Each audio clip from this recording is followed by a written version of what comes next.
Good morning, sir. Good morning, everyone. This is our report for celestial navigation. Choosing a celestial body and obtaining a line of position. Now, let us first introduce the members. First, we have Sir Tala Gabriel S., me, Testa Aline Wilfred T., Tolentino Jander Paul R., Torres Speed Andre A., Musi J. Mart G., and last but not the least, Yabut Jacob Elisar A. Now, for our introduction about the celestial navigation. Introduction. Celestial navigation is an art of science of using celestial body such as sun, stars, and moons to determine the ship's position. In terms in this representation, we will discuss the process of choosing the appropriate celestial body of obtaining the line of position using sight reduction. So basically po, dito po sa ating report ngayon ay malalaman natin po kung paano po ginagamit ang sight reduction for celestial navigation. We will also discuss how to determine what kind of celestial body are we going to use on a different time or a different day. For example, sun, stars, and moons.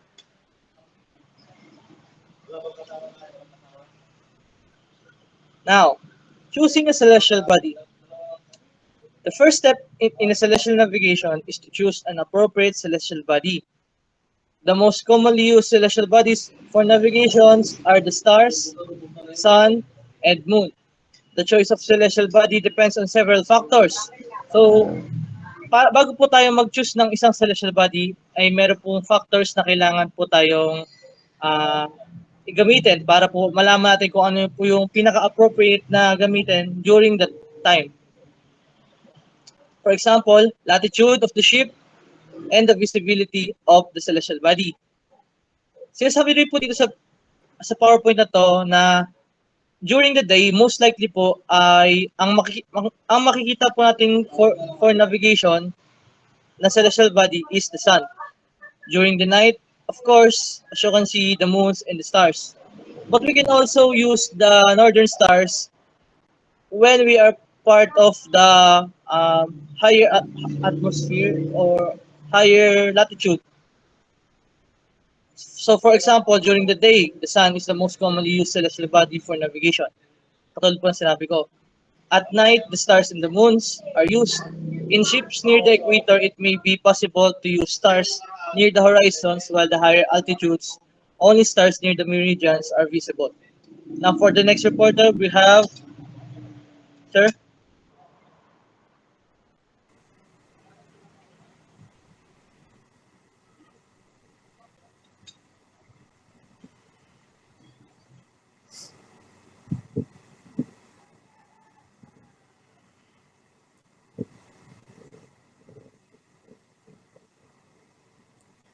Obtaining a line of position. Once a celestial body has been chosen, the next step is to obtain a line of position. A line of position is a line of the surface of the Earth that represent the position of the observer. At the time of the observation, there are several methods of obtaining a line position, but the most commonly used method is sight reduction. Sight reduction is the process of obtaining from a site, often grained with a sectant in navigation. The data is necessary to build a line of position, typically use intercept method. Sight reduction involves using a sectant to measure the angle between the horizon and celestial body. This angle is known as the altitude.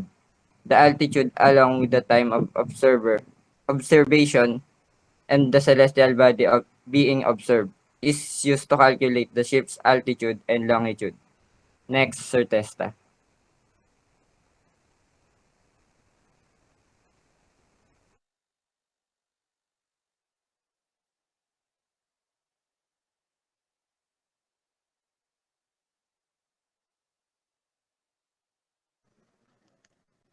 The steps for obtaining a line of position using sight reduction. Step 1. Measure the altitude of the celestial body using a section. sextant. Ang unang gagawin ay upang masukat ang isang bagay sa taas, kailangan natin gumamit ng isang sextant. Next, Sir Tolentino. Step 2. Correct the observed altitude for several factors including deep refraction and parallax.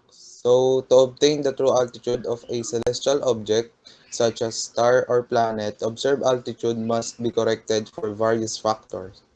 These include dip, which consider the observer's height above sea level, refraction, accounting for the bending of light in the Earth's atmosphere, and parallax, which consider the apparent shift in the object position due to observer's position on the Earth's surface. These corrections are essential for accurate navigation and astronomical calculations. So, sa step 3 naman is determine the time of observation using a chronometer or other timepiece. So, to determine the time of observation, a chronometer or other precise timepiece is used. The chronometer is a high-precision watch that has been specifically designed for use in determining longitude by means of celestial navigation. By comparing the time shown on the chronometer with the time shown on a sextant or other instrument, the observer can accurately determine the time of observation. For the next reporter, Sir Torres. Step 4. Use an almanac or other tables to determine the position of the celestial body at the time of observation. Gumamit raw ng almanac o ibang tables para malaman ang position ng celestial body sa oras ng pag-observe. Next reporter, Mr. Umusig. So for step 5, calculate the ship's latitudes and longitudes using the correct altitude, time of observation, and position of the celestial body. So, ang ating nautical almanac or other tables para ma-determine ang ating position ng celestial body, we can proceed to calculate the ship's latitudes and longitudes gamit ang ating tamang altitude and time of observation and position ng ating celestial body.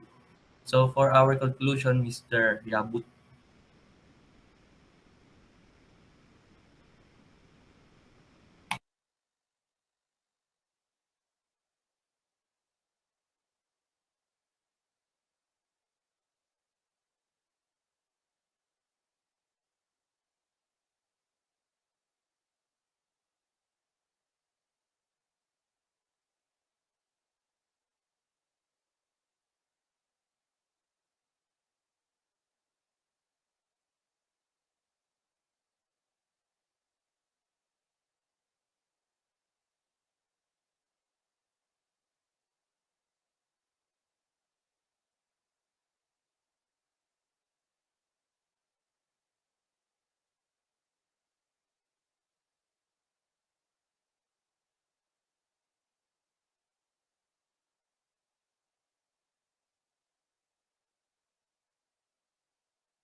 So basic so that's basically concludes our report for today.